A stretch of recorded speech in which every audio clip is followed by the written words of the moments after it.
Looking for these better days. It is Football Friday, October 3rd. I'm Scott Seidenberg. Here's what you need to know to make today a better day. Yes, this is Football Friday, and Jared Smith is with me here on this episode of Better Day, presented by FanDuel. But first, let's just acknowledge the New York Yankees are in the American League Division Series because they defeated the Boston Red Sox in Game 3, because of course they did last night. So congratulations to the New York Yankees, and now they are on to Toronto. All right, Jared, I got that off my chest. We can I had to acknowledge it because Go no more Yankees. baseball. Yes, no more baseball on this episode.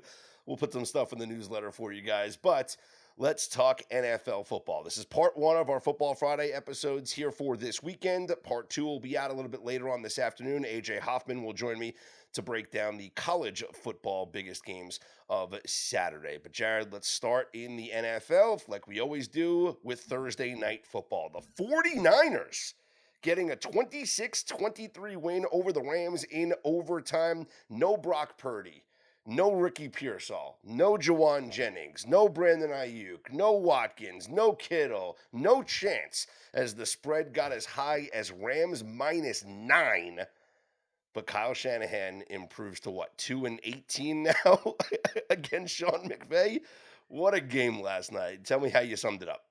Yeah, I mean, I think you throw out the conventional wisdoms when those two guys face each other. I think those are probably the two, not most tenured. I think Tomlin has more tenure, but definitely in terms of the analytical upside and just the forward thinking nature of both teams, especially offensively with those two minds.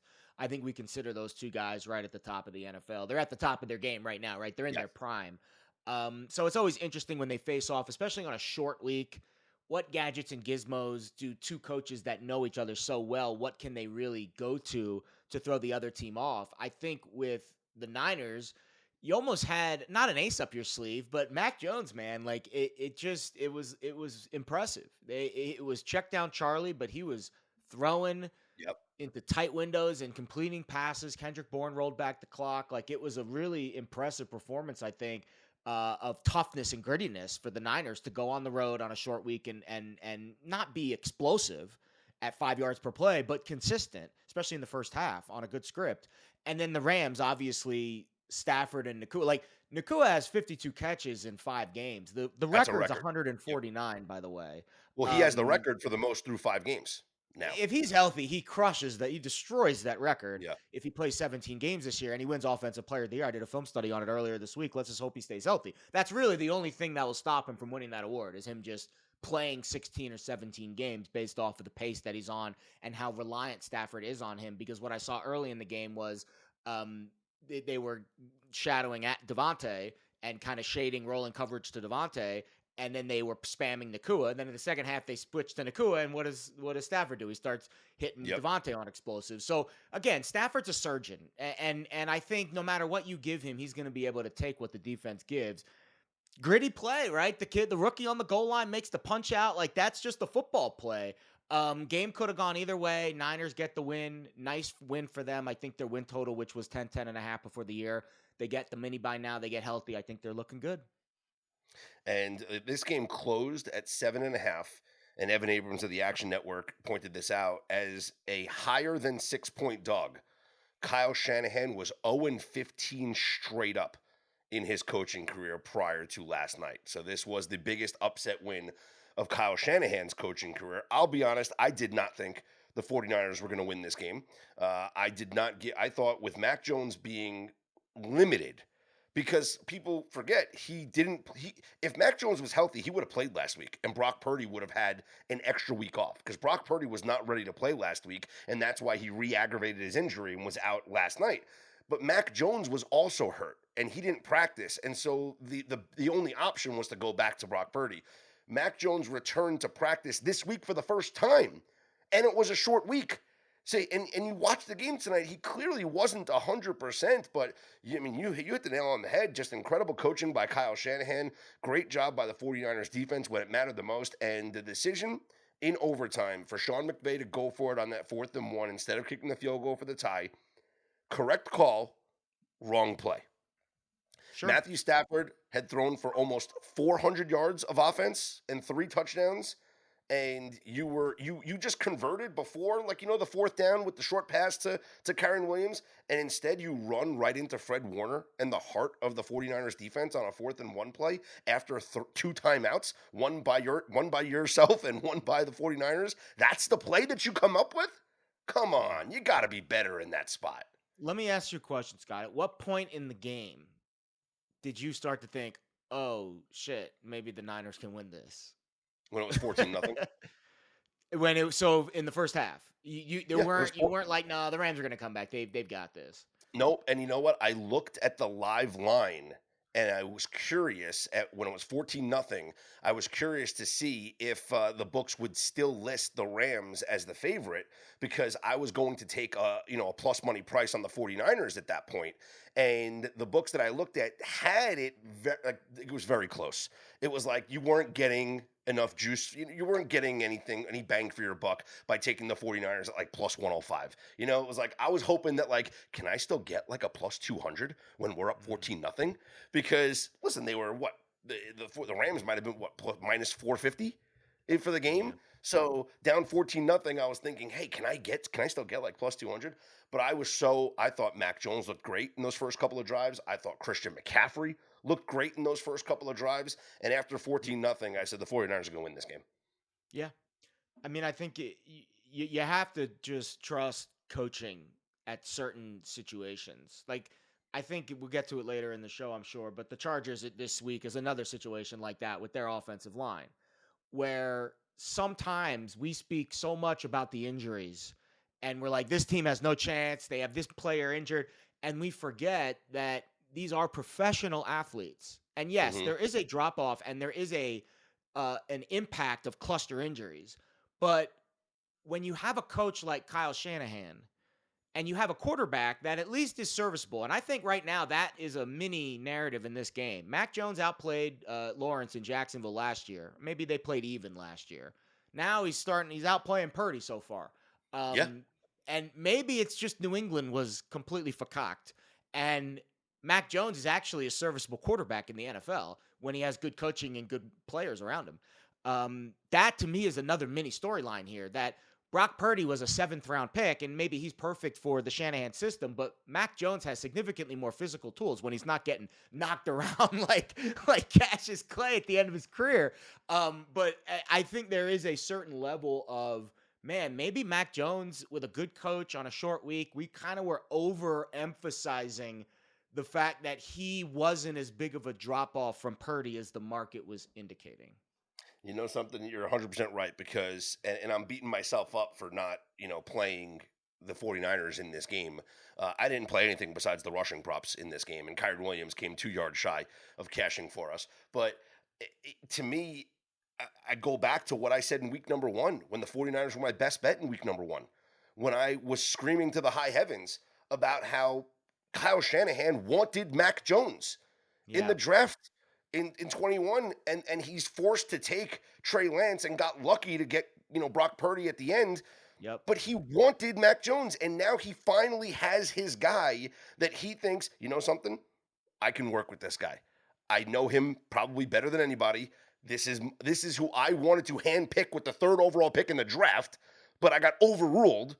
And now that he's on the team, and I've been betting on them every single week, and this I was a mean, week what's where the we should score have. tonight if they have Pearsall, Ayuk, Kittle, It's not even close. and They win by double digits. like Yeah, they win by it's double digits. they win by double digits probably. Yeah, Yeah. yep, absolutely. And what's the score last week if Mac Jones is healthy and starts the whole game, and they don't have to roll out a Yeah, they gave 40% up a or special teams 60% touchdown Brock Purdy? last week.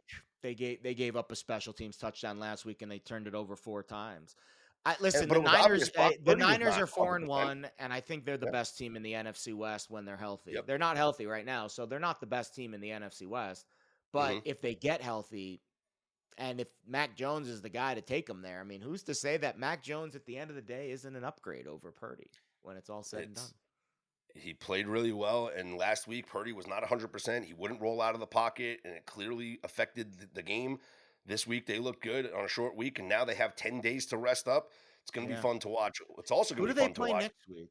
Who do they The play next? 49ers, after this 10-day At the Bucks. layoff, will be at the Tampa Bay Bucks. So tough travel Then spot, but Falcons, Texans, Giants, and then mhm, the Rams yep, again. I mean, yeah, they could easily be 8-2. yeah, for sure. Yeah, You I don't got to like my step. over 10 win position. And I like my NFC championship Mm. position. So uh, we're sitting okay here. It's going to be great when you and I go head to head in the NFC championship game with my 49ers ticket and your Packers ticket. And those are the two Yeah, teams in I the actually NFC don't have a championship game. Packers ticket to win the NFC. I just have them in the Super Bowl with the Chiefs. So who knows if the Yeah. Chiefs are out by the time we get to Championship Sunday, I might not care. All right. Well, let's go into Sunday, and I want to update you and update the audience about the Trench Report, which is up right now up on BetterDay.com for week number 5.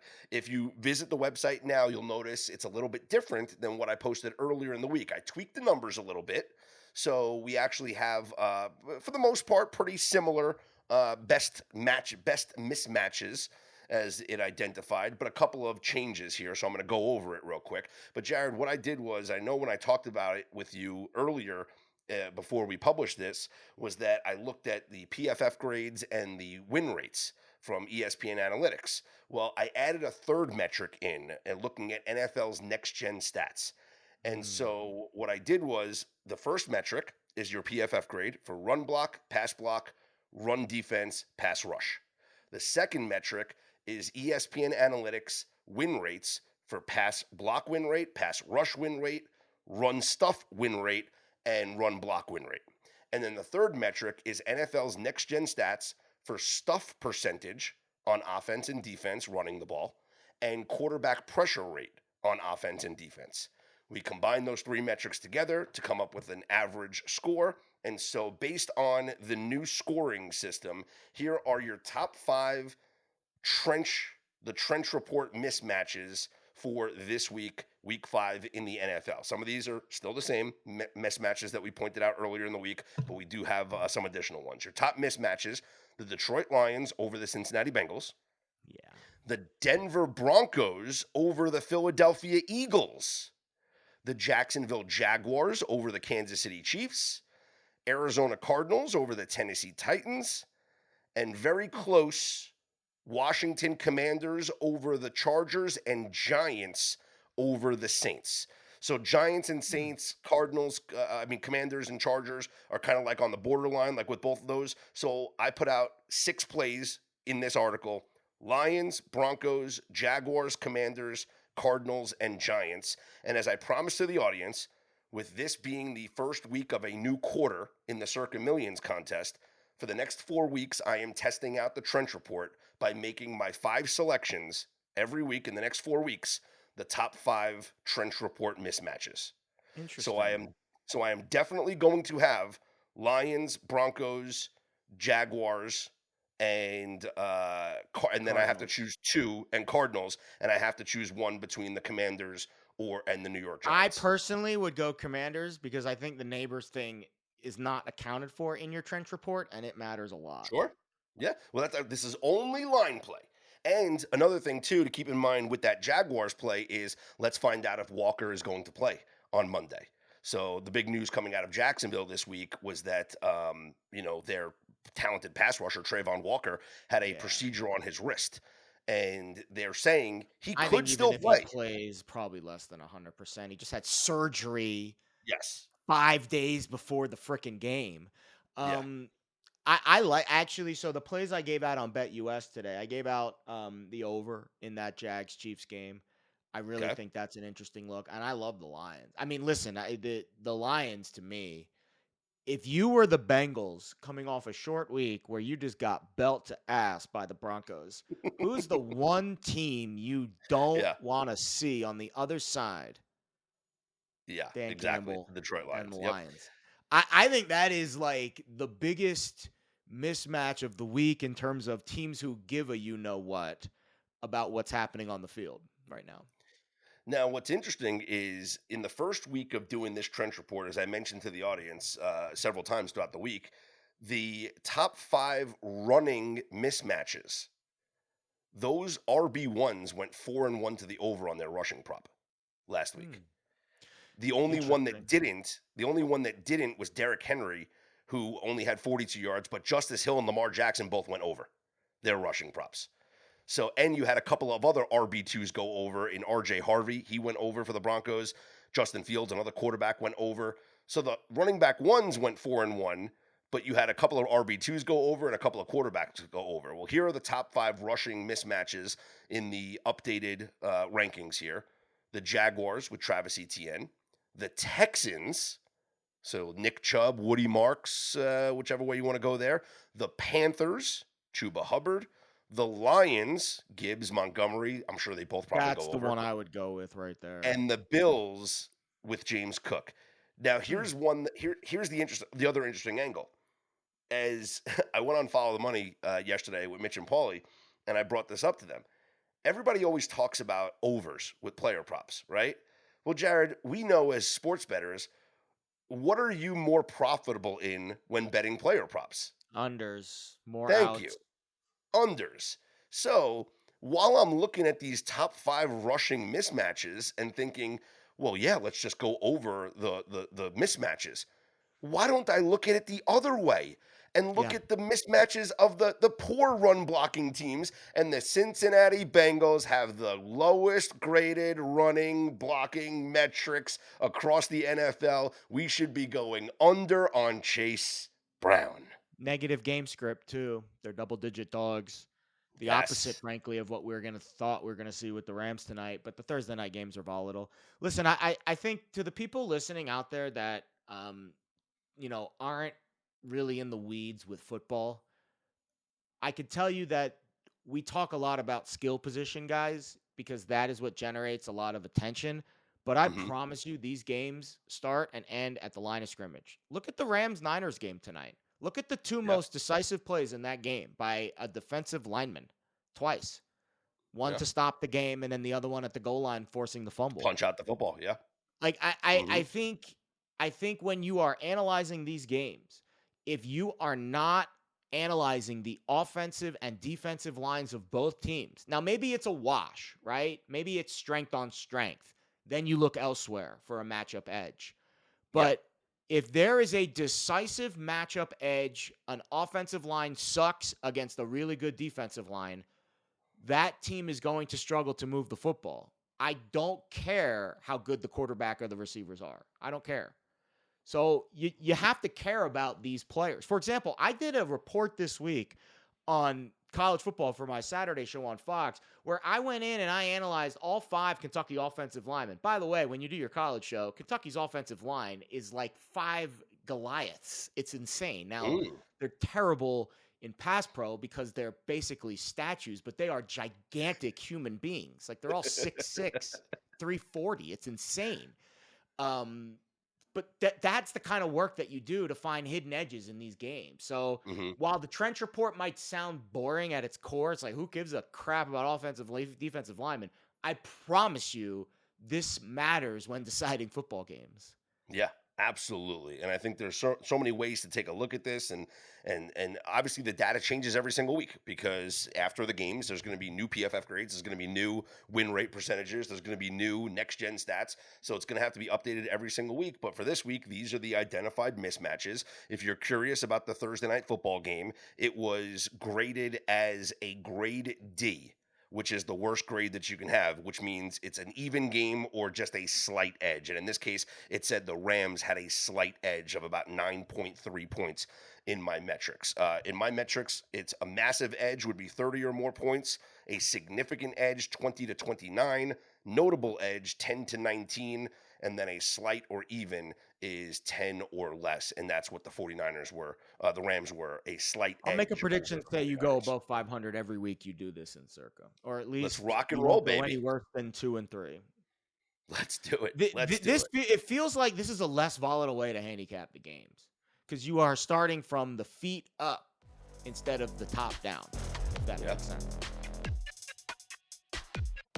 Well, let's start our look at Sunday's games in London, where the Vikings stay over in the UK after playing in Dublin, Ireland a week ago. They stay there and they will take on the Cleveland Browns, who are starting Dylan Gabriel at quarterback this week. And I know there are some people that still think that Shador Sanders should be the starting quarterback of this football team. Well, You see what Rex Ryan had to say earlier this week on ESPN? I did. I kind of I try not to watch that stuff. I try to Well, stay it away was from it. interesting what he said because Like junk food.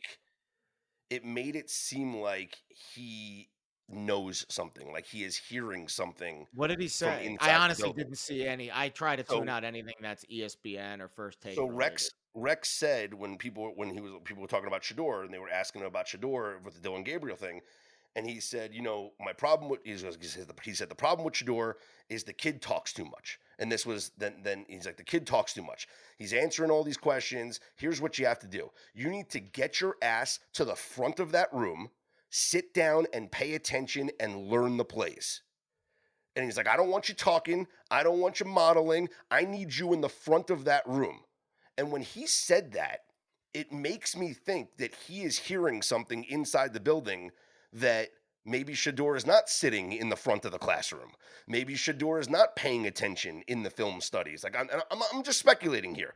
But when he said those words, Shador needs to stop talking and he needs to move himself to the front of the classroom to pay attention. I think that speaks volumes Of because the course. kid's an incredible athlete. We know that. But does he have the stuff between the ears to be an NFL quarterback? We don't know. I mean, there's a theory in the world in philosophy called Occam's razor. Are you familiar with it? Sure, the simplest solution often is the correct one. Why do you think they take a guy like Dylan Gabriel in the round that they do, Hmm. and then they draft Shador, who a lot of people thought was underdrafted and was given a bad rap and all the narrative, blah, blah, blah. And we make it through all of training camp. We make it through all of preseason. We make it through the first month of the regular season, and Flacco is ineffective. And they don't give Shador the first chance, the first bite at the apple. I mean, we've had months of this now. He's Hmm. been in the Browns camp since April. It's October. Yeah, I think at this point we could kind of agree with what he is at this point, and it's the Yep. most logical answer. It was always that was what was said in April was that Hmm. he didn't check the boxes that needed to be checked to be an NFL quarterback. Physically, he did, but not mentally. And Sure. it takes a certain level. It takes a different level of mentality, of discipline, of Yep. consistency to be an NFL quarterback. Hmm. And unless you are willing to make that sacrifice, you're not going to succeed. And I don't think he's going to succeed unless he changes his attitude. And we've seen a lot of bad quarterback play in the NFL this year. I mean, there's a lot of guys that are again incredible athletes that are just not NFL quarterbacks. There's a lot of Anthony them. Richardson. Anthony Richardson's one, yes. I mean, you can Um, go back in time for years. Ryan Leaf, Jamarcus yep, Russell. I mean, you could yep. go back to this is I'm not saying that I'm like this McVay coach, but I coached a 12-year-old quarterback and he's incredibly gifted physically, but he doesn't buy in to some of the discipline that we ask of him. Doesn't step up in the pocket, doesn't do some of the little things. He relies too much on his physical tools. And he struggles in certain spots. It's hard. It's not an easy position to play. It's really Yeah. not. And we are very critical of it. It is not an easy position to play. What are you going to do with this game? The Vikings are significantly banged up on their offensive line. Yeah, but you got to still go Minnesota or pass here. You do. Um, I don't love it, but this is a really bad spot for Dylan Gabriel. It's supposed I to would be agree. windy, gross weather. The Vikings are And going coming up off a against bad Brian Flores. defensive performance. They're still in Europe. It's just there's a lot of really bad spots, Hmm. indicators for Cleveland here that you just can't. You just I just can't touch it with This Gabriel total in is his first start. 35 and a half. This total is It'll probably 35 and a half. finish 10-3. That'll be the final. The Vikings Yeah, are going to win 10-3. I It's want no going to look like part a of it. rugby game. I'm benching Jordan Mason in fantasy because of the injuries on the Vikings offensive line and how good the Cleveland defensive front is. I just think this is going to be an ugly game all the way around. Yes. And Bet the speaking of under. fantasy, yeah, speaking of fantasy football, new fantasy football article up on betterday.com. You should have got that emailed to you. My conversation with Nick Whalen of RotoWire and SiriusXM Fantasy. The video is in the article, and that is exclusive to Better Day subscribers. So if you're listening to this podcast thinking, hey, where's that podcast episode? Well, it's not published for everyone. It's only published for you Better Day subscribers. So you can go to betterday.com, click on the research and analysis tab, click on the Better Day fantasy article. You'll find the week 5 stuff there with Nick Whalen. And yeah, Jordan Mason was one of his recommendations to sit this week. All right, let's talk about another banged up team, Jared, and that is the Baltimore Ravens, who are 1.5-point dogs against the Houston Texans with a total of 40.5. Now, on the look ahead line, Baltimore was a 9.5-point favorite. Obviously, Lamar Jackson's not playing. That's what the market is telling us, that Lamar's not playing. Is this too much of an adjustment going from Lamar to Cooper Rush? Yes. But I don't know what the other impact of the injuries will be, because the Baltimore Ravens are very banged up defensively. And Houston kind of broke out of their little shell last week. Playing the Titans is the perfect elixir to any bad team to improve. Now, I do think we have to use the knowledge we gained from the Rams-Niners situation to kind of, hey, maybe the backup in a Baltimore situation where I think Monken's a really good offensive coach, and they've got Henry, and they've got Hopkins, and they've got Flowers, and they've got Andrews, and you've got a whole week to get Cooper Rush, who made 8 starts for Dallas last year, who is, I would say, probably a top 5 backup quarterback in the league. Oh, yeah, I agree.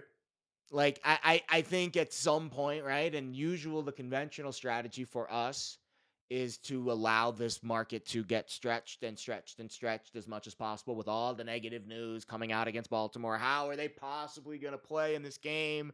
They have no players left. Sounds familiar, right? Yeah. They're professionals, so I just don't think you can lay it with Houston on the road. I just don't. You either hold your nose and you bet on Cooper Rush, or you just move on to the next game. It's a fair point. And learn your lesson here from this Thursday night game and apply it to the Sunday slate. Let's head to the Big Easy, where the Giants are 1.5-point road dogs against the New Orleans Saints. Is this where the Saints pick up their first win of the year, or does Jackson Dart get it done again for Big Blue? Oh man, you have to bet the Saints here. They're an 0-4 favorite. It's only happened 13 times in the last 20 years. It's amazing.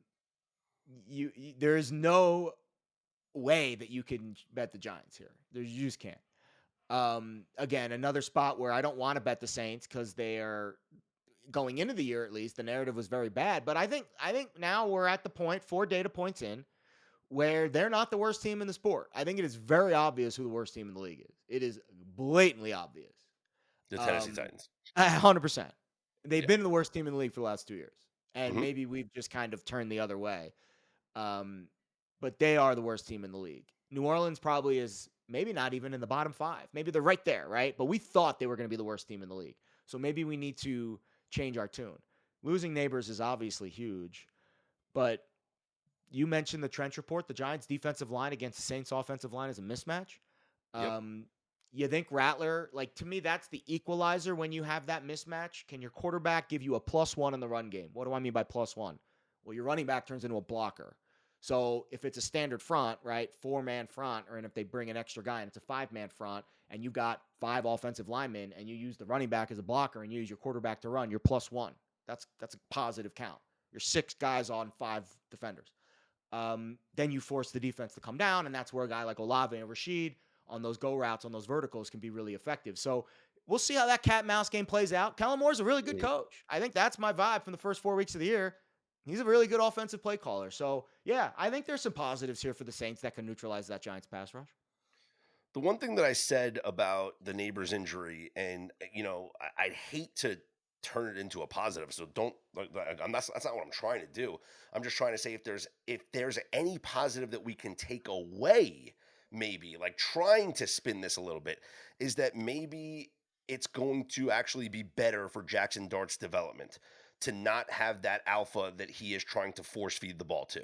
that maybe now he can just read, react, go through his progressions, and play freely, as opposed to sometimes a young quarterback, a rookie quarterback, can feel pressured to focus in on the alpha in the room, which is Malik Neighbors. Now the I counter agree, argument but would here's be, my pushback. When you have a guy like Malik Neighbors who is yeah, always going you to get him draw the damn football. attention. Yeah, he's always going to draw attention, which means it makes your decision-making process easier. If I'm going Good to the line point. of scrimmage and I have single high safety and I'm like, they're going to roll that safety to Neighbors' side, I know I'm one-on-one here on the other side. It just Mhm. makes it easier. And when you're in an easier situation to make decisions as a quarterback, you become more comfortable. When you're more comfortable, your footwork, your mechanics is smoother, and you make better throws. So yes and no. Like I agree in at its core, you don't want to force feed one guy and ignore the rest of the field. You want to look at the entire picture, but it's easier to look. The picture is clearer when Neighbors is on the field.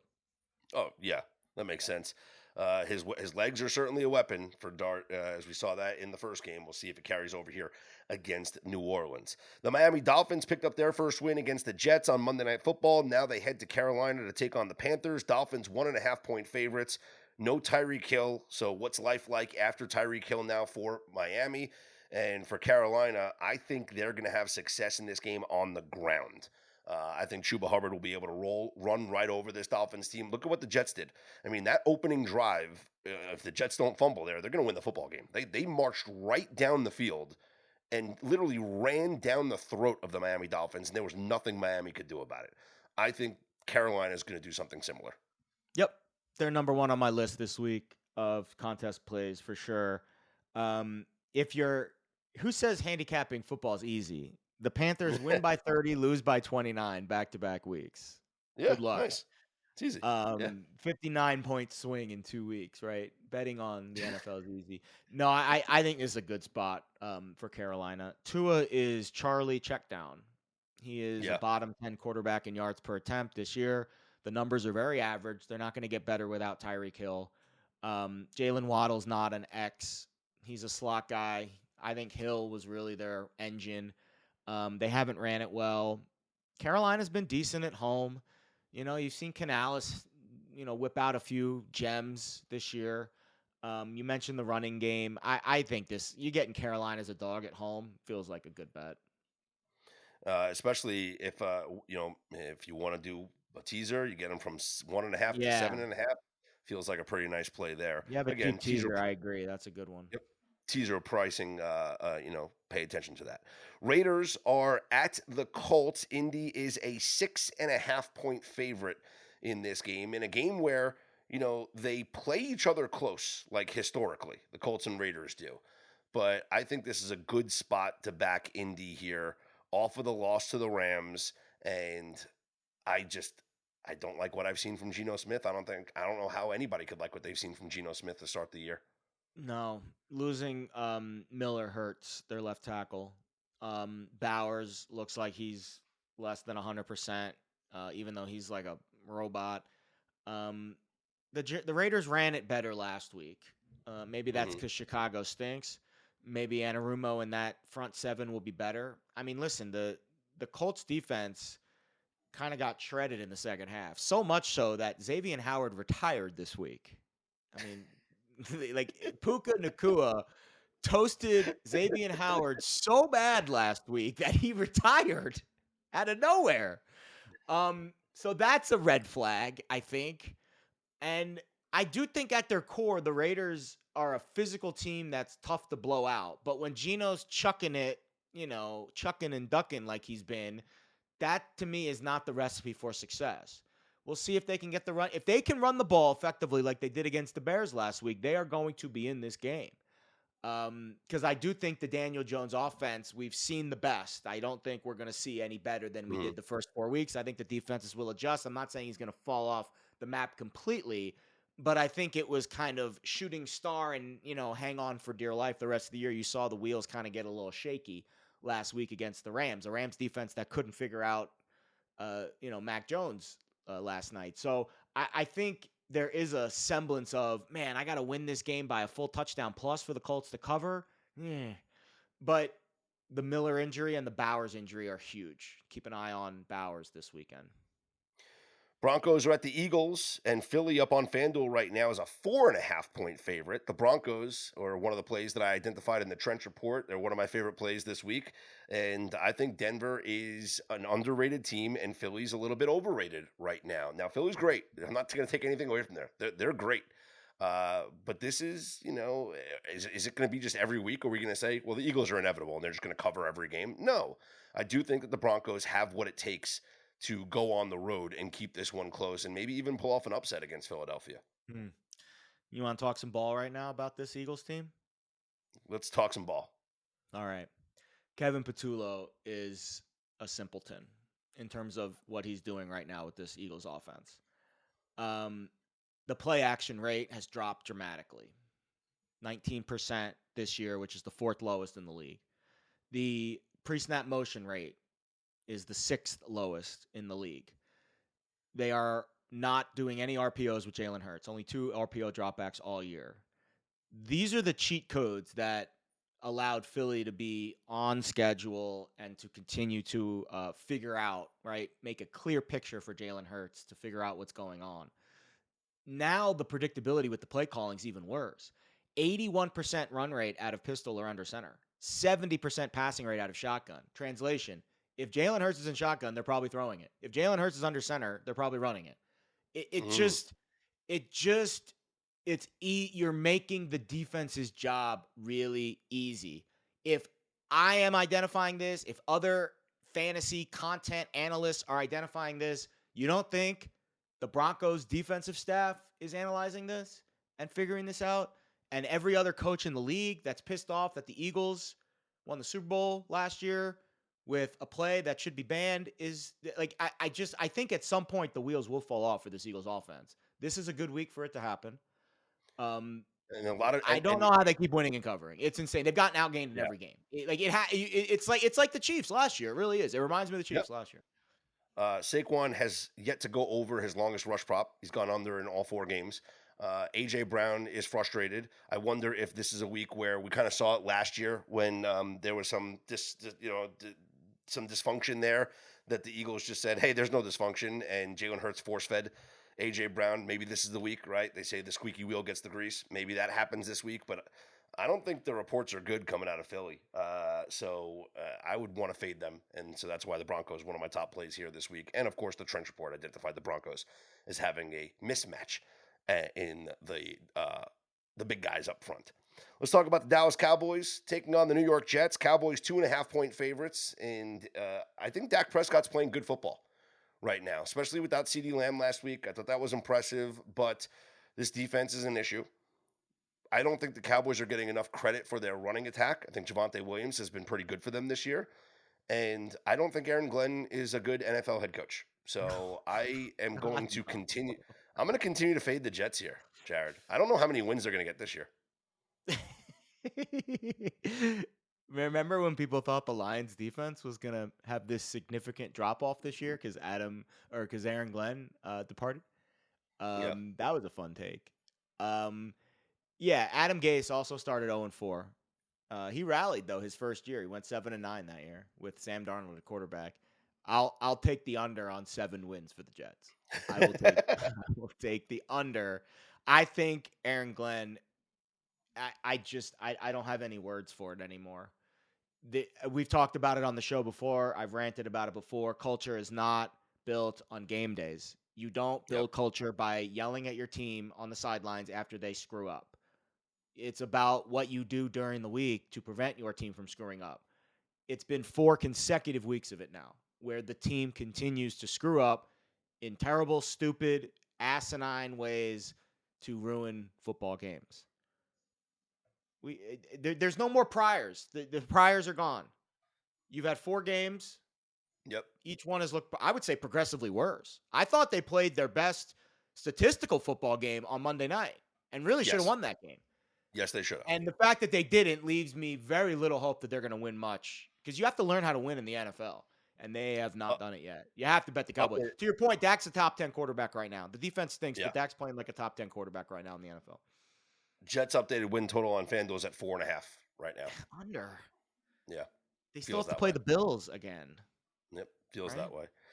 The worst team in the NFL, the Tennessee Titans, are at the Cardinals. Cardinals are 8.5-point favorites.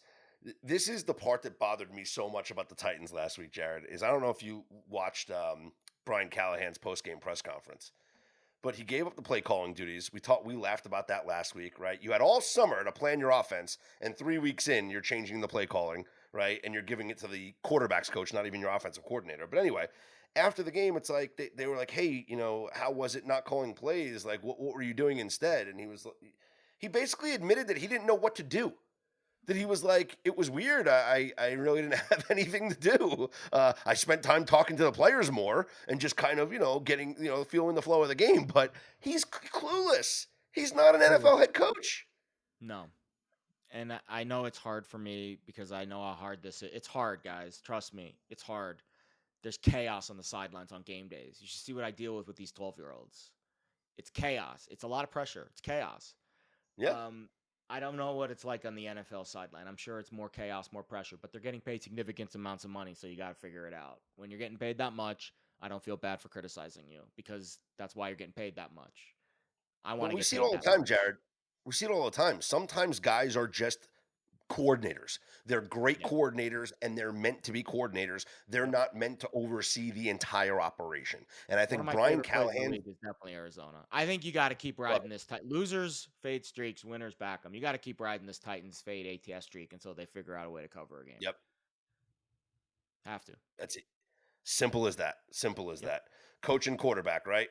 That's what Yep. Fez always says. Coach and quarterback. Well, it doesn't get much worse than Cam Ward and Brian Callahan. So let's continue to fade it here. Tampa Bay Bucks are at Seattle. Seattle is a 3-point favorite here up on FanDuel. Tampa banged up. Bucky Irving likely not going to play. What do you feel about them now? Long travel here going to Seattle against this Mike McDonald defense. Seahawks are playing like a top 10 team. Great defense. Darnold's look good. Tough spot for the Bucks. Really tough Yep. spot. But I like Seattle much better in the feisty, either under a field goal favorite or underdog role. Now you're starting to slather on those expectations, which makes teams play a little bit differently. We'll see how they handle that. But the Seahawks are one of two teams in the NFL that are top 5 in both explosive play rate on offense and defense. Packers being the other one. So they're playing like a top 5, top 10 team right now. I think it's Seattle or pass. The injuries for Tampa makes this one really tough. Those are key guys. Let's move on to the Washington Commanders at the Chargers, and Chargers 2.5-point favorites. Jaden Daniels back for the Commanders. I kind of like the Commanders here as a dog. I'm getting the full 3. Yep. I think that's kind of where I'm at. Both tackles being hurt. Like Herbert was under duress last week. He looked real shaky. I think he needs those. When Alt went down, it got really bad. The Giants were just up in their grill all game. But this is, again, we talked about it in the Niners game. This is one of those weeks where Mike Devlin, O-line coach for the Chargers, former All-American at Iowa, this is where he earns his money. You got a lot of rookies, a lot of young guys filling spots, playing positions they're not used to. Harbaugh's a good coach. We like him. This is where the coaching staff really earns their money, to get an offensive line up to speed and to figure out a game plan to where Herbert doesn't get killed back there. But this is also, I think, a good buy spot for Washington off the loss to Atlanta. I think Mariota did what he could, but I think Daniels hopefully comes out with a little urgency here. So I'll take the 3. Yep, that's it's one of the plays in the trench report as well with the mismatches. And by the way, people might be interested in the injury situations. The PFF grade will account for the injuries. Obviously the win rates and the stuff percentages won't, because that's going off of just the pure data that we've had over the first 3 weeks. But when PFF is grading the units, they're going to account players not being there. And so if, Tristan Wirfs coming back upgrades the PFF grade for the, for the Tampa Bay Bucks, Joe Alt going out downgrades the PFF grade for the Chargers line. So that's where it'll be factored into the ratings here. And maybe I should weight it more if there's an injury, but certainly something that we'll have to look into as we progress throughout the weeks. Patriots are at the Bills. This is your Sunday night football game. Buffalo is an 8.5 point favorite and a total of 49 and a half. Jared, I think this is an under game. I know a lot of Really? people think, yeah, I know a lot of people are going to look at the quarterbacks and they're going to say, well, we have two running quarterbacks in, Drake May and Josh Allen, and it's going to be a great running, they're going to score a lot of points. I think both of these teams want to run the football, and I think both of these teams can run the football. And my recommendation might be just to wait until post to see if this thing gets any higher because we know the public's going to come in on a Sunday night football game and bet the over. I think we could be in for a lot of running clock here between these two teams and playing towards the under. That's my lean. Let me ask you a question though, because I've had this debate many times with many people. I don't think I've ever had it Hmm. with you. There is a part of me that thinks teams that are A, really good at running it, and B, understand when to run it effectively actually benefits the over. Here's why. The biggest decider in whether games go over or under is your red zone percentage. Do you kick field goals or do you score touchdowns? Teams Yep. that always consistently pick up their third and ones and go for it on fourth and ones because they think they can run it score more touchdowns in the red zone than they do kick field goals. So I agree with you on the pace and the clock. But if you're scoring touchdowns on all your drives because you're going for it in the red zone and you're good at running it in short down and distance, I actually think that favors an over. It makes sense. Yeah, obviously, if you're converting, I guess I'd have to look at like the red zone numbers for both of Yeah, these I don't have any for data to back teams. this up. This Yeah. is just objectively when I watch the games and I'm like, it's 3rd and 4 right now. This team's going to run it twice and pick it up, or they got one shot to pick it up on a Yeah. pass. Well, that's a good point. Yep.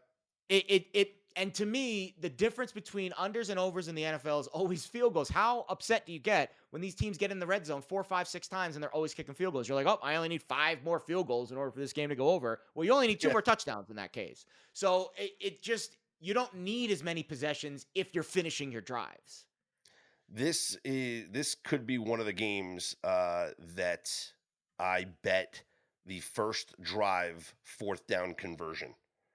So I'm going to take a look at the updated data for this season to take a look at what Mike Vrabel has done on fourth downs on the opening drives. But it feels like, and this is the spot that I look for here, when you have an underdog, that's obviously they're an 8.5 point underdog in the game, and you look at the matchup, and you have a good running team. So we have a good running team in New England. We have them as an 8.5 point underdog against the Buffalo Bills. Don't you think Mike Vrabel's not going to settle for a field goal on the first drive of the game? Totally agree. That's another reason why I like the over here. It's the Lions theory. They're going to go for it on a lot of fourth downs. And Mhm. I think the Bills have been kind of, you know, sleeping a little bit, cakewalking through some of these games where Yeah. they're ready to explode on somebody and drop a big number. They kind of played around with the Dolphins. They kind of played around with the Saints a little bit. Everyone's like, oh, how good are you? Blah, blah, blah. Now you get New England upstart team, Drake May, who's leading. I think he's first in EPA per play. I think he's had a better numbers than Josh Allen so far this year. He was definitely first in EPA per play last week. He looks like the real deal. And I think people in New England think he's better than Josh Allen. Some of those Boston nut jobs. So I think this game's gonna A, have some juice to it. B, you're right. Vrabel's gonna be very aggressive on fourth down. I think both teams are gonna be very, very pedaled down in this game, if that makes sense. So the number here, and this is on DraftKings, the successful fourth down conversion on the Patriots opening drive plus 1220. I mean, listen, if they get I'm it on doing the it. first I'm doing drive, it. it's 12-1. I mean, I'm doing there's it. no reason I'm not do- to bet that. I told you, and you agreed with me. This year, we're going to hit like two You're or gonna three of hit a these. couple of these. Yeah. Yeah, Yeah. absolutely. I'll be honest, I think the primetime games are really the time to do it, especially Yeah. divisional primetime games. I think this game is gonna look and feel a lot like this Thursday night game did, where now I think the offensive skill is a little bit better on New England's side than the Mhm. Niners side. Maybe Drake May is a little step ahead of Mac Jones because of his mobility.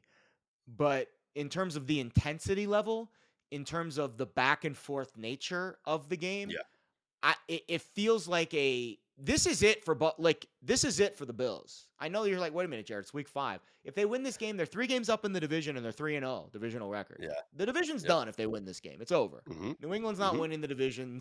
Good luck with the Jets. And obviously Miami's got some problems. If New England loses this game, you can pretty much hand the AFC East trophy to the Bills right now. So this is kind of a Custer's last stand kind of vibe, I think, for Mike Vrabel and this Pats team. Well, I'm going to play it the plus 1220 Patriots to convert a successful 4th down in their opening drive. Let's see if we have better luck than when we did it with the New York Giants and Russell Wilson's pass got deflected at the line of the scrimmage on 4th down. That was Russell Wilson. We had the situation. It was 4th down. They went for it. The receiver was open. The pass gets deflected at the line of scrimmage. So close to cashing that one at over plus 11 and change. But we're gonna go. We'll take another shot at this on Sunday night. Patriots plus 1220.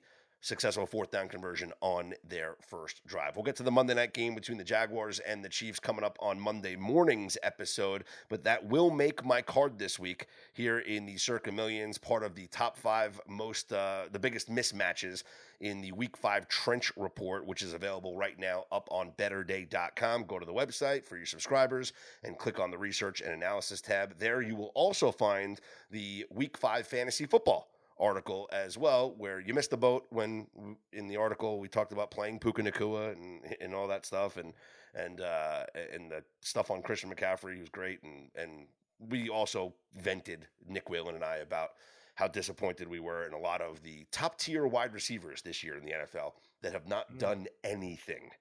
How many people have had 2nd round picks at wide receiver or even 1st round picks at wide receiver that are absolute busts right now? Neighbors is done for the year. Jamar Chase has done nothing because his quarterback play stinks. Brian Thomas Jr. can't catch the football.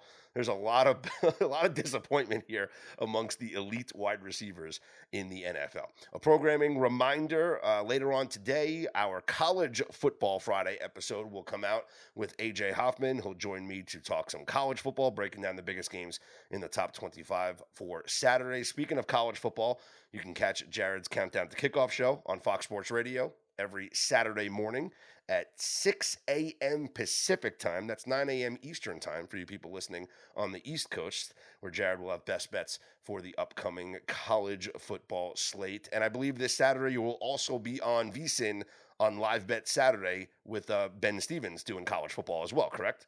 Yeah, busy weekend. Yeah. I'll do the whole get off the air at 8:55 at my radio show, get in the car, drive to Circa. I'll miss the first 10, 15 minutes of the first segment of the Live Bet Saturday, but then I'll be in the saddle pretty quick, and then we'll be in for the rest, pretty much the whole 3 hours there, the rest of the card, the early card. Interesting early games on Saturday. It's a good schedule. We'll talk about those bets, the best bets that I have when we talk with AJ Hoffman coming up here in our part 2 episode of Football Friday. Jared's also going to have a pretty cool YouTube feature coming out, so you want to make sure that you follow him on social media at Jared Smith Bets, so you get all of the news alerts of everything that he's got coming up for you guys. You can hit me up on Twitter at Scott's On Air, and here's hoping you make today and every day a better day.